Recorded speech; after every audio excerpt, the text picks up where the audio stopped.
نحمده ونسلم على رسوله الكريم أما بعد فأعوذ بالله من الشيطان الرجيم بسم الله الرحمن الرحيم قال الله تبارك وتعالى في شأن حبيبه مخبرا وعامرا إن الله وملائكته يصلون على النبي يا أيها الذين آمنوا صلوا عليه وسلموا تسلیما۔ تمام احباب مل کر محبت سے ایک دفعہ درود پاک پڑھ لیجیے۔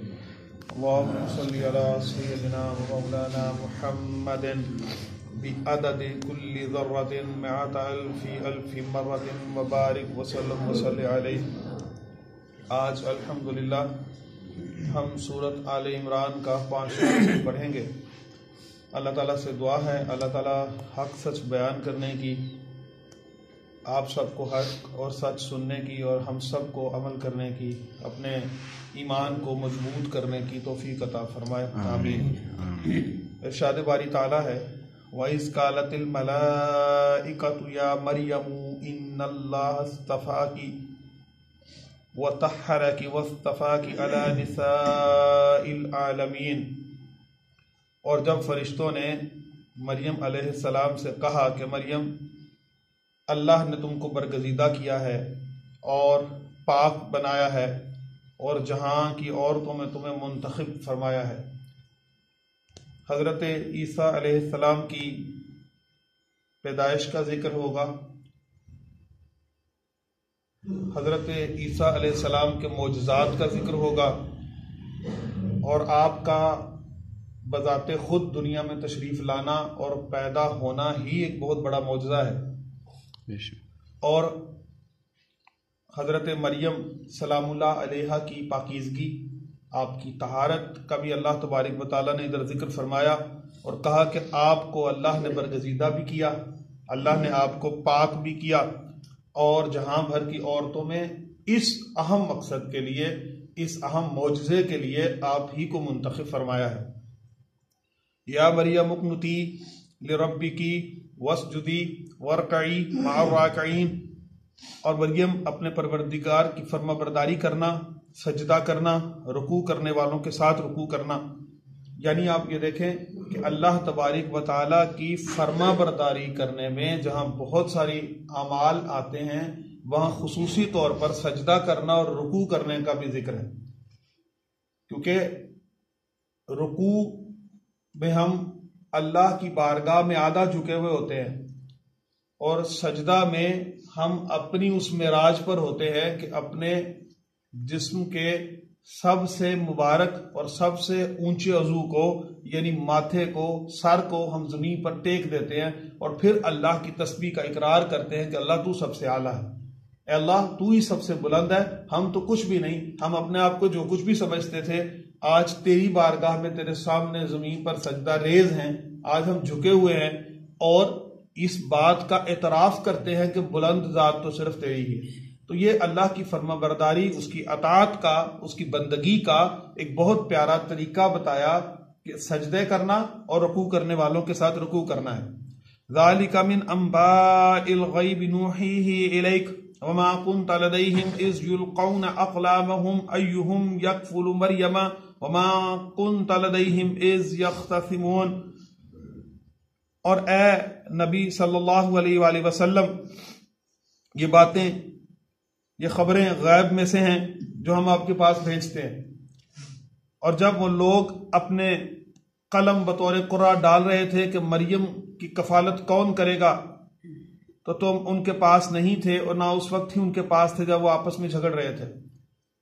حضرت مریم علیہ السلام کی کفالت حضرت زکریا علیہ السلام نے کی، اور اس حوالے سے نبی پاک صلی اللہ علیہ وآلہ وسلم کی بھی فضیلت کا یہاں ذکر کیا گیا کہ وہ خبریں جو عام لوگوں تک نہیں پہنچ پاتی، جن کا عام لوگوں کو ادراک نہیں ہے، اللہ اپنے فضل سے اپنے نبیوں کو ان پر مطلع فرما دیتا ہے۔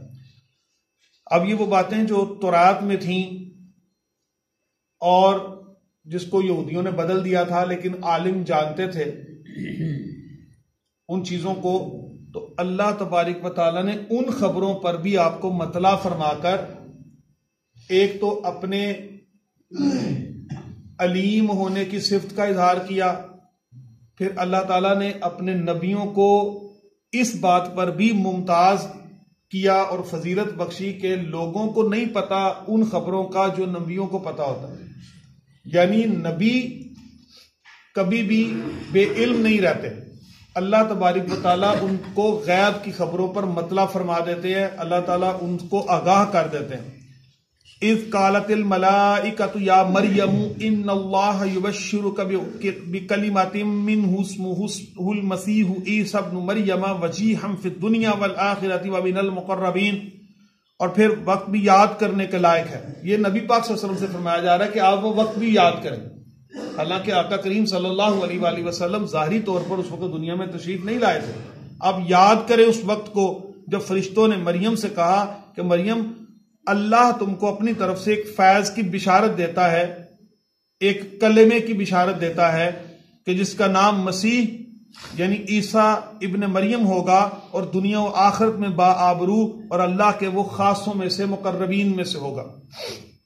حضرت عیسیٰ علیہ السلام کی پیدائش کا ذکر آیا، حضرت جبرائیل علیہ السلام حضرت مریم سلام اللہ علیہا کے پاس تشریف لے کر آئے، اور وہ ایک بہت خوبصورت ایک خوش شکل نوجوان کی صورت میں تھے، اور روایات میں آتا ہے کہ بنی اسرائیل میں سے ہی ایک ایسے نوجوان کی شکل میں آپ آئے جس کا نام یوسف تھا، اور حضرت مریم ان کو پہچانتی تھی، وہ اس قوم میں سے تھے۔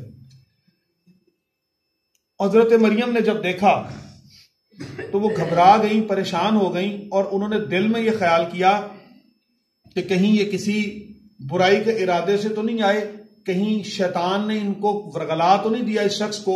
تو آپ نے کہا کہ میں اللہ کی پناہ مانگتی ہوں تم سے۔ تو پھر انہوں نے آگے سے کہا کہ میں اللہ کا فرشتہ ہوں اور میں جبرائیل ہوں، میں اللہ کی طرف سے ایک بشارت لے کر آیا ہوں۔ اور عیسیٰ علیہ السلام کو اللہ نے یہاں کلمے سے یاد کیا کہ میں یبشرو کی بکلمات منہ، میں ایک کلمے کی بشارت دینے آیا ہوں، یعنی میں ایک حضرت عیسیٰ علیہ السلام اللہ کے ایک نبی کی تشریف آوری کی بشارت دینے آیا ہوں، اور وہ جو دنیا و آخرت میں باآبرو ہوگا، دنیا و آخرت میں عزت اور وقار رکھنے والا ہوگا، اور اللہ کے خاص مقربین میں سے ہوگا۔ اب آپ دیکھیں کہ مقربین کی جو بات ہے، انبیاء تو سارے اللہ کے مقربین ہیں، لیکن ہر ایک کو اللہ تعالیٰ نے ایک ایک خصوصیت ایسی بخشی کہ جس سے پورے زمانے میں پوری قوم میں ان کو ممتاز کر دیا، ان کو فضیلت دی۔ تو اس میں حضرت عیسیٰ علیہ السلام کا آسمان پر واپس اٹھایا جانا بھی ہے۔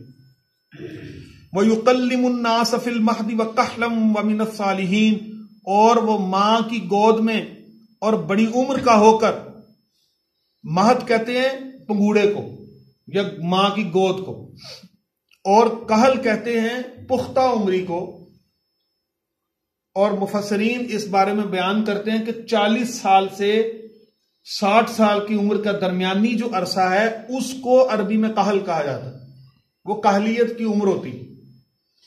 یہاں بڑی غور طلب بات ہے کہ فرمایا کہ وہ مہد میں بھی گفتگو کرے گا اور کہل میں بھی گفتگو فرمائیں گے، اور وہ نیکوکاروں میں سے ہوں گے۔ اب حضرت عیسیٰ علیہ السلام کا ماں کی گود میں یا پنگھوڑے میں تو ذکر کرنا ایک بہت عجوبے کی بات ہے، وہ تو معجزہ ہے۔ یعنی جب ساری قوم نے عیسیٰ علیہ السلام کی والدہ سے پوچھنا چاہا کہ آپ کا نکاح نہیں ہوا، آپ کے باپ دادا بھی ایسے نہیں تھے، تو یہ بچے کی پیدائش کیسے ہوئی؟ تو آپ نے اشارہ فرمایا کہ بچہ کلام کرے گا، یہ بتائے گا۔ تو پھر عیسیٰ علیہ السلام نے پنگوڑے میں سے کلام کیا۔ اب کوئی شخص بڑا ہے یا جوان ہے تو اس کا کلام کرنا تو کوئی خاص اہمیت کا حامل نہیں ہے، وہ تو سارے ہی کر لیتے ہیں۔ ہاں، بچپن میں اس طرح سے کلام کرنا تو بہت بڑی بات تھی، لیکن وہاں اس سے مراد ایک تو یہ ہے کہ جو بڑے بڑے وفد اس وقت آتے تھے ان کے ساتھ عیسیٰ علیہ السلام کا کلام کرنا، اور دوسری روایت میں یہ آتا ہے کہ عیسیٰ علیہ السلام کو تو 33 سال کی عمر میں اوپر اٹھا لیا گیا تھا، تو وہ جو 40 سے 60 سال والی عمر جو کہل کی عمر کہلائی جاتی ہے وہ تو عمر آپ پر آئی نہیں، آپ پر اٹھا لیا گیا تھا، اوپر اٹھایا گیا۔ اور جب اللہ تبارک و تعالیٰ ان کو واپس دنیا میں دوبارہ سے جب بھیجیں گے عیسیٰ علیہ السلام کا نزول ہوگا تو اس وقت آپ کی عمر کہل والی ہوگی، اور پھر آپ لوگوں سے کلام فرمائیں گے، تو یہ اس کلام کی طرف بھی اشارہ ہے کہ آپ ان نیکوں میں سے ہیں، اور نشانی یہ ہے کہ آپ چھوٹے ہوتے بھی کلام کریں گے اور بڑے ہوتے ہوئے بھی کلام کریں گے۔ قالت ربی انا یکون لی ولد ولم یمسسنی بشر، اور مریم علیہ السلام نے کہا پروردگار میرے ہاں بچہ کیوں کر ہوگا، کیونکہ کسی انسان نے مجھے ہاتھ تک تو لگایا نہیں، یمسسنی بشر، کسی بشر نے مس نہیں کیا، مجھے تو کسی نے چھوا تک نہیں۔ قال کذالک اللہ یخلق ما یشاء، فرمایا خدا ہی اس طرح جو چاہتا ہے پیدا کرتا ہے۔ اب انسان کی پیدائش کا جو مرحلہ ہے وہ اللہ تبارک و تعالیٰ نے والدین کے مرہون منت کر دیا، ایک وسیلہ والدین کو بنایا، لیکن یہاں بات اور ہے، اور یہاں اللہ تعالیٰ نے اپنی کمال قدرت کا اظہار فرمایا کہ عیسیٰ علیہ السلام کو بن باپ کے پیدا کیا۔ کہیں کوئی یہ خیال نہ کرے کہ اللہ تبارک و تعالیٰ شاید انسانوں کی پیدائش کا صرف ماں باپ کے وسیلے کے ذریعے ہی جو ہے وہ اس پر قدرت رکھتا ہے۔ اس سے ہٹ کے اللہ تبارک و تعالیٰ نے عیسیٰ علیہ السلام کو بن باپ کے پیدا کیا۔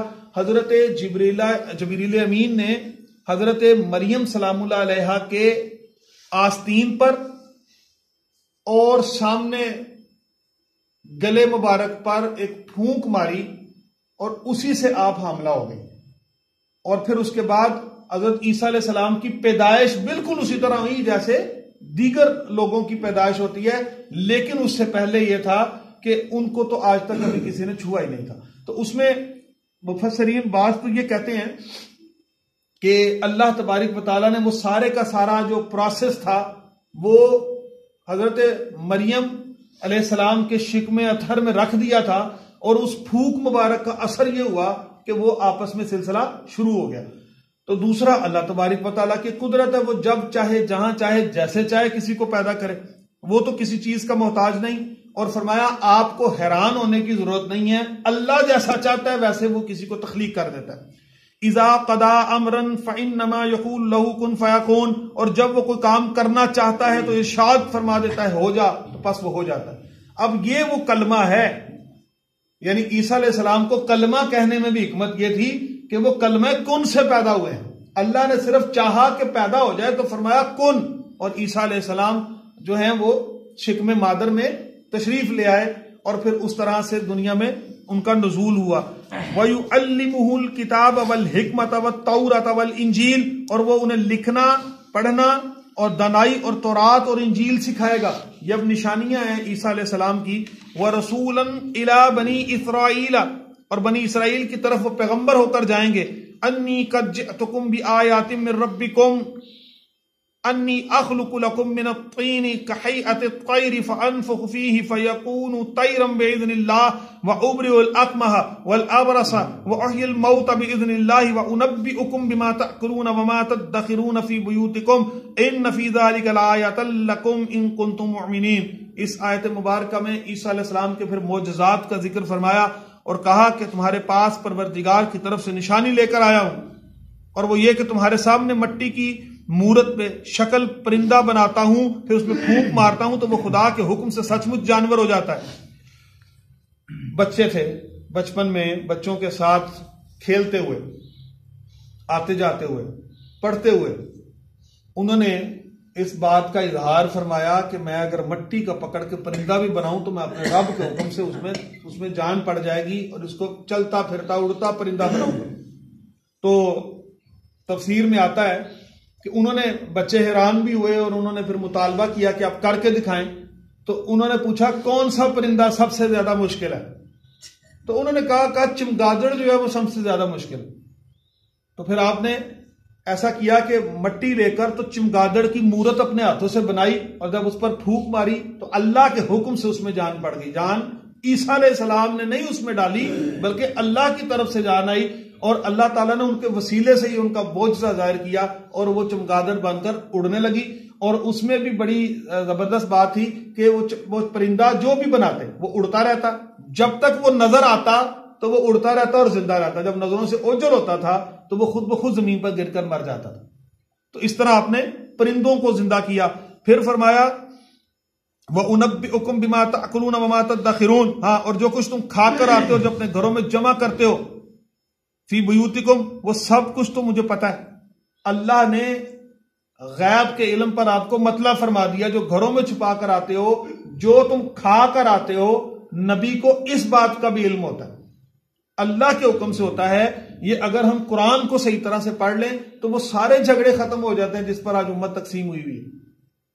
اس پر کوئی دشمنی ہے کہ اللہ کے رسول صلی اللہ علیہ وسلم یا دیگر انبیاء وہ سارے اللہ کے حکم سے ساری باتوں کو جانتے ہیں. اللہ تعالیٰ جو جو ان کو جب جب بھی بتانا چاہتا ہے بتا دیتا ہے, جو عام انسانوں کو نہیں علم ہوتا.